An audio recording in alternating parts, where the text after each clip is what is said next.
Assalamualaikum warahmatullahi wabarakatuh. Kembali lagi dengan saya Rafika Dila Auliana dari Tadris Matematika kelas C semester 4. Pada materi kali ini kita akan membahas tentang perkembangan kognitif menurut para ahli. Materi perkembangan kognitif diambil dari 3 ahli, yaitu yang pertama Lev Vygotsky, yang kedua yaitu Robert Gardner, dan yang ketiga yaitu David Altshuler.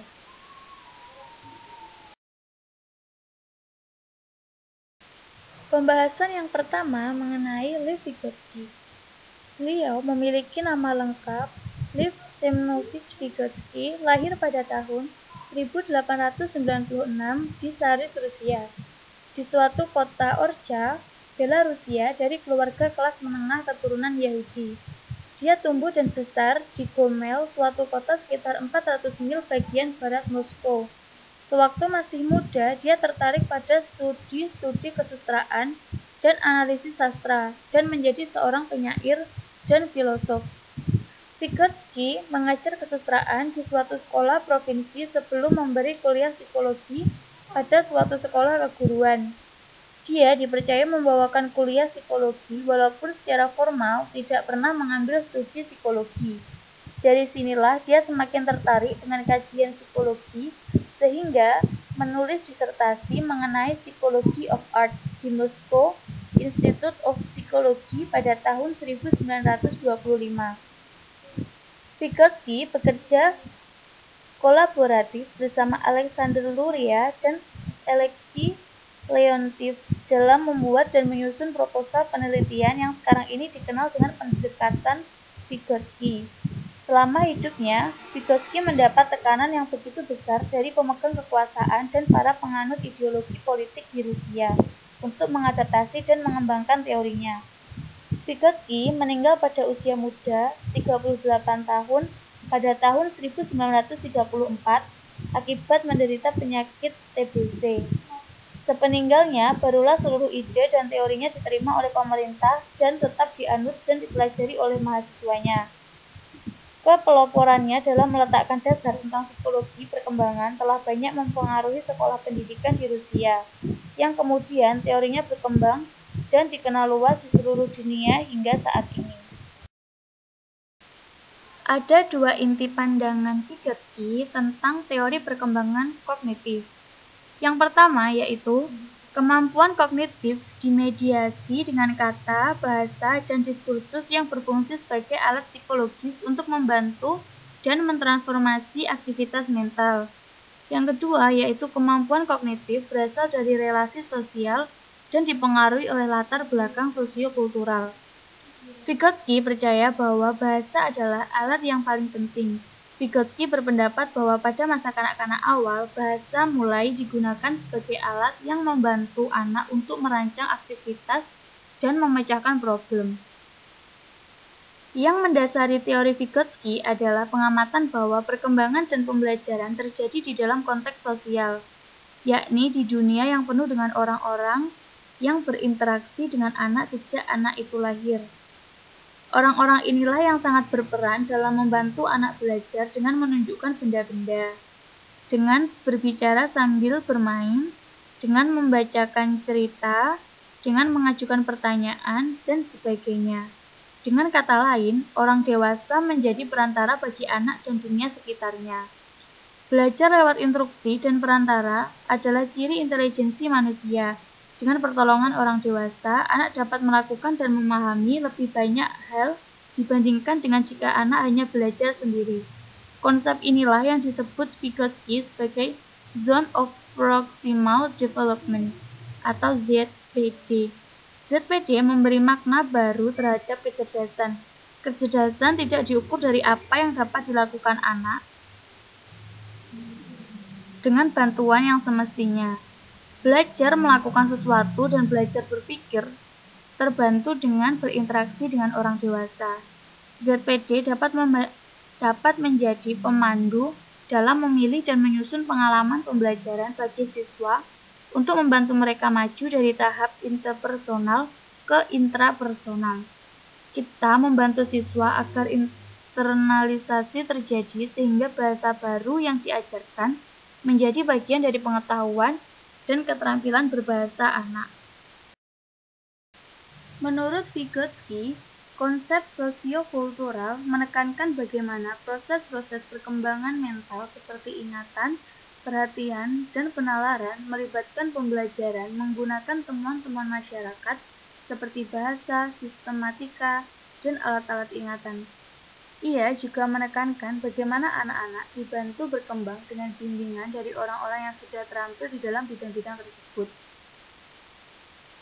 Vygotsky lebih banyak menekankan peranan orang dewasa dan anak-anak lain dalam memudahkan perkembangan si anak.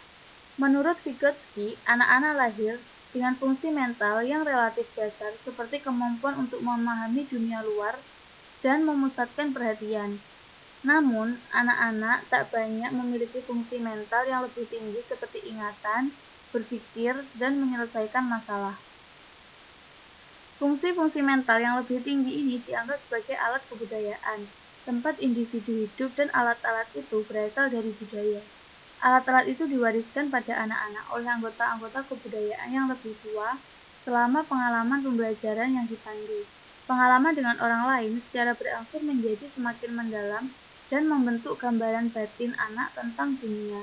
Karena itulah berpikir setiap anak dengan cara yang sama dengan anggota lain dalam kebudayaannya. Lingkungan sosial yang menguntungkan anak adalah orang dewasa atau anak yang lebih mampu yang dapat memberi penjelasan tentang segala sesuatu sesuai dengan nilai kebudayaan. Sebagai contoh, bila anak menunjuk suatu objek, orang dewasa tidak hanya menjelaskan tentang objek tersebut, namun juga bagaimana anak harus berperilaku terhadap objek tersebut. Vygotsky membedakan proses mental menjadi dua, yaitu yang pertama elementary, yaitu masa praverbal. Selama anak belum menguasai verbal, pada saat itu anak berhubungan dengan lingkungan menggunakan bahasa tubuh. Yang kedua yaitu higher, masa setelah anak dapat berbicara. Pada masa ini, anak akan berhubungan dengan lingkungan secara verbal. Pembahasan yang kedua yaitu dari Robert Gagner. Robert Louis Gagner merupakan psikolog Amerika kelahiran 21 Agustus 1916 dan meninggal pada 28 April 2002. Gagner belajar di Universitas Yale, kemudian melanjutkan pascasarjana di Brown University. Selanjutnya, Gagner mengambil gelar PhD pada tahun 1940 di Connecticut College for Women. Studinya banyak mempelajari tentang perilaku. Setelah Perang Dunia, Gagner bekerja sebagai pengajar di Universitas Negeri Florida dan kembali ke Connecticut College for Women. Pada tahun 1958, Gagner menjadi profesor di Universitas Princeton, di mana penelitiannya memfokuskan pada pembelajaran pemecahan masalah pada pembelajaran matematika. Pada 1962, bergabung dengan American Institute for Research, di mana ia menulis buku pertamanya yang berjudul The Condition of Learning. Robert Gagner menghabiskan masa usianya sebagai pengajar di Universitas California, Berkeley, kemudian di Universitas Negeri Florida. Belajar menurut Gagner adalah perubahan kemampuan manusia yang terjadi melalui proses pembelajaran terus-menerus yang bukan saja disebabkan oleh pertumbuhan.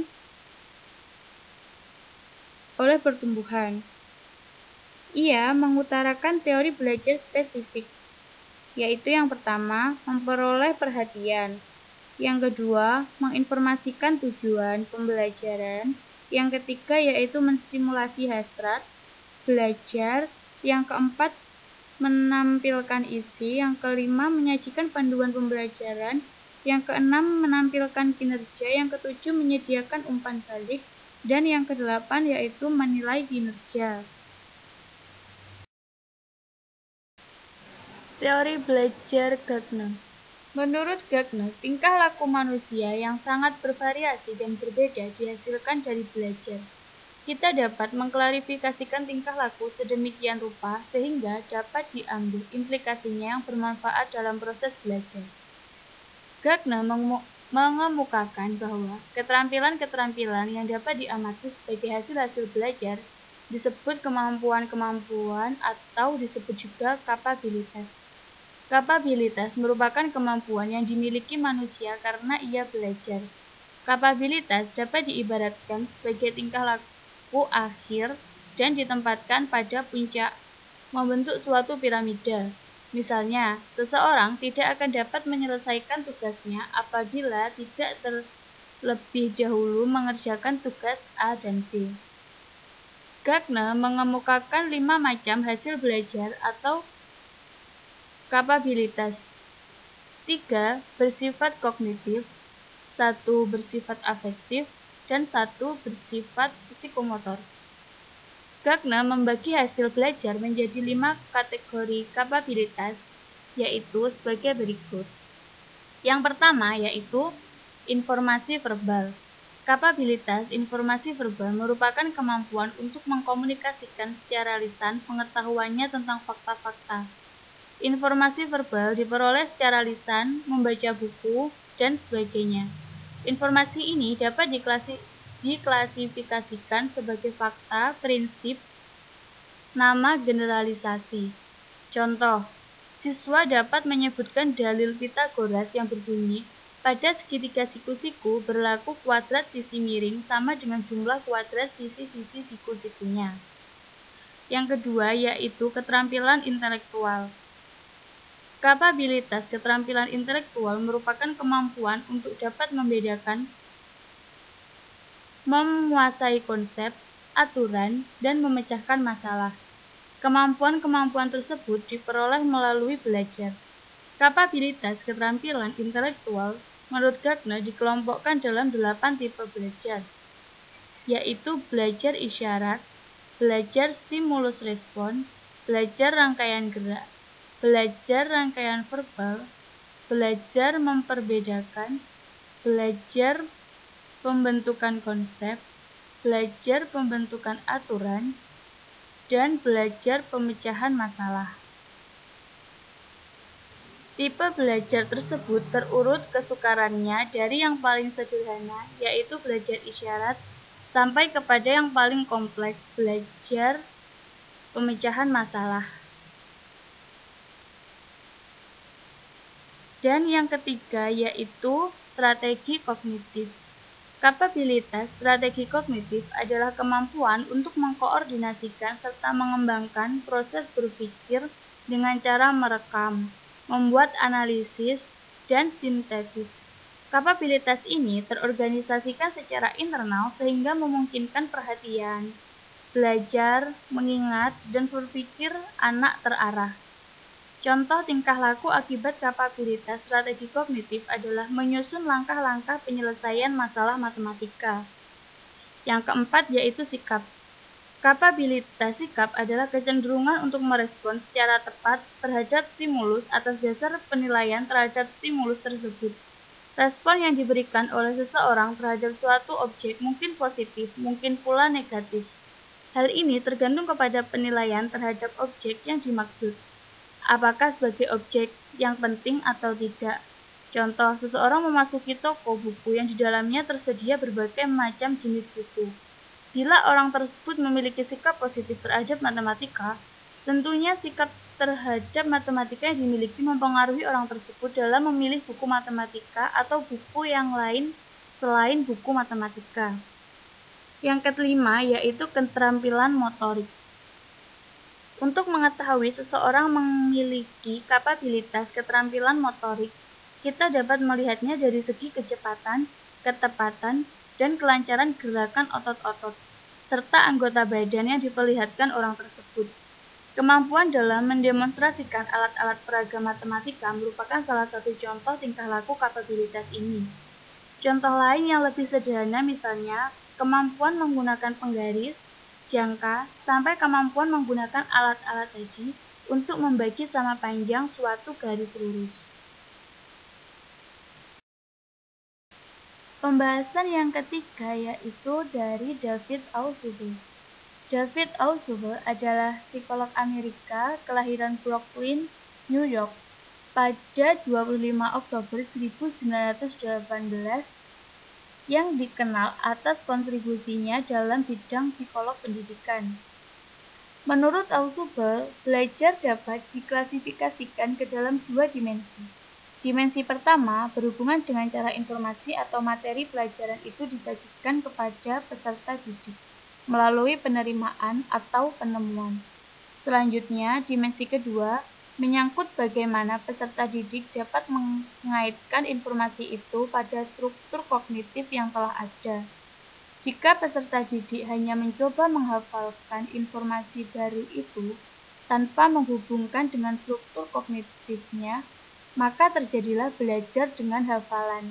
Sebaliknya, jika peserta didik menghubungkan atau mengaitkan informasi baru itu dengan struktur kognitifnya, maka yang terjadi adalah belajar bermakna. Menurut David Ausubel, ada dua jenis belajar. Yang pertama yaitu belajar bermakna atau meaningful learning. Belajar dikatakan bermakna bila informasi yang akan dipelajari peserta didik disusun sesuai dengan struktur kognitif yang dimiliki peserta didik itu, sehingga peserta didik itu dapat mengaitkan informasi barunya dengan struktur kognitif yang dimilikinya. Sehingga peserta didik menjadi kuat ingatannya dan transfer belajarnya mudah dicapai.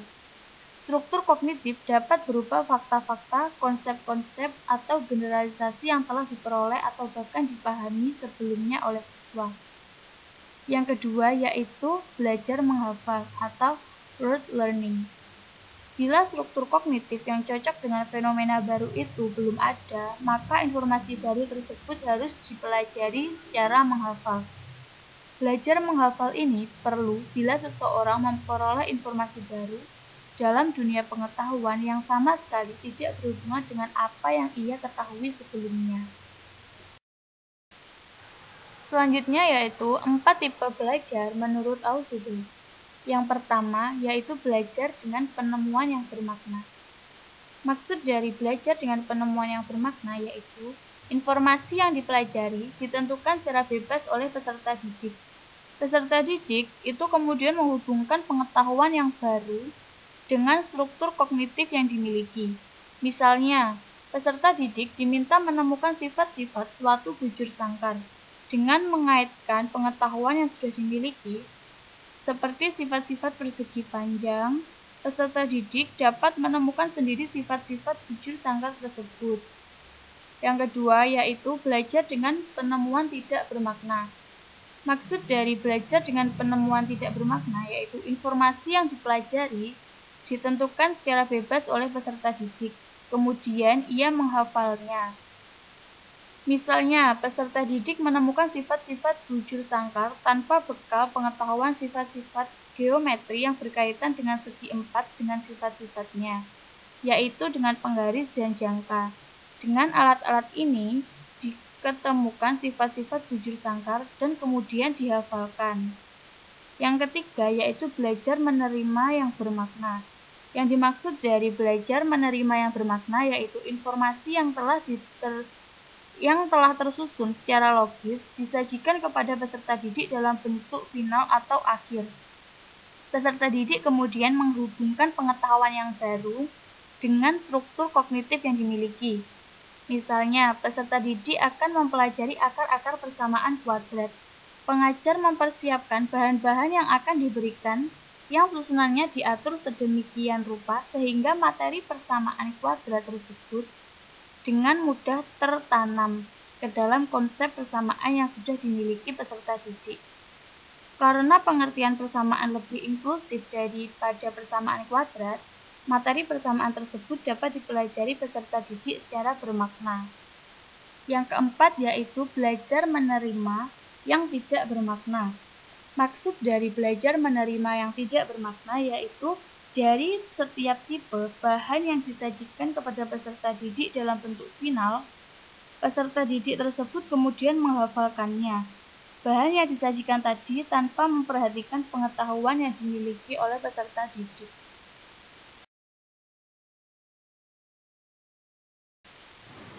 Mungkin cukup sampai di sini pembahasan tentang materi perkembangan kognitif menurut para ahli. Terima kasih. Wassalamualaikum warahmatullahi wabarakatuh.